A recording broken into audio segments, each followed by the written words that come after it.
ক্ষমতা গ্রহণের পর অন্তর্বর্তী সরকারের রাষ্ট্র গোছানোর পদক্ষেপের একটি ছিল ঊর্ধ্বমুখীর বাজারে দ্রব্যমূল্যে স্থিতিশীলতা আনা। তা বাস্তবায়নে বেশ কিছু নিত্যপণ্যে আমদানি শুল্ক ছাড় ও প্রত্যাহার করে এনবিআর। গত ৪ মাসে চাল আমদানিতে শুল্ক প্রত্যাহার সহ কাটছাঁট হয়েছে চিনি, ডিম, আলু, খেজুর ও ভোজ্য তেলে। ছাড় দেওয়া হয়েছে হজযাত্রীর টিকিটেও। তবে এনবিআর বলছে এসব ছাড়ে ভাটা পড়েছে রাজস্ব আহরণে।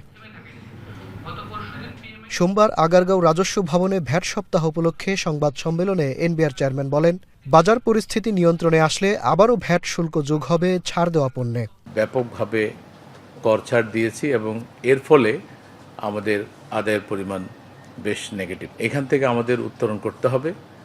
যদিও আমরা জনস্বার্থে এই কাজগুলো করেছি, অল্প সময়ের জন্য আমরা আশা করি যে পরিস্থিতির উন্নতি হবে এবং উন্নতি হলে আবার আমরা আমাদের রেগুলার যে ভ্যাট রেজিম সেখানে ফেরত আসব।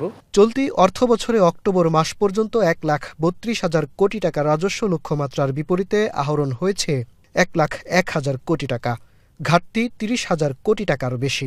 আগামী ৬ মাসে এ ঘাটতি পূরণে উদ্যোগ নেবে বলে জানালেন এনবিআর চেয়ারম্যান। প্রয়োজনে আলোচনার মাধ্যমে রাজস্ব ছাড় কমিয়ে আনা হবে বলে জানান তিনি।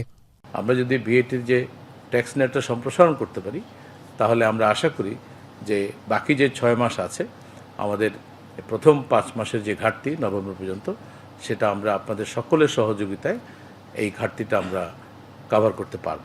ন্যায্য কর আদায়ে সরকার ও ব্যবসায়ী উভয়কেই আন্তরিক হতে হবে জানিয়ে চেয়ারম্যান বলেন, করদাতার ভোগান্তি ও কর্মকর্তাদের দুর্নীতি প্রশ্নে ছাড় দিবে না এনবিআর। মাজহার মাহবুব, এখন, ঢাকা।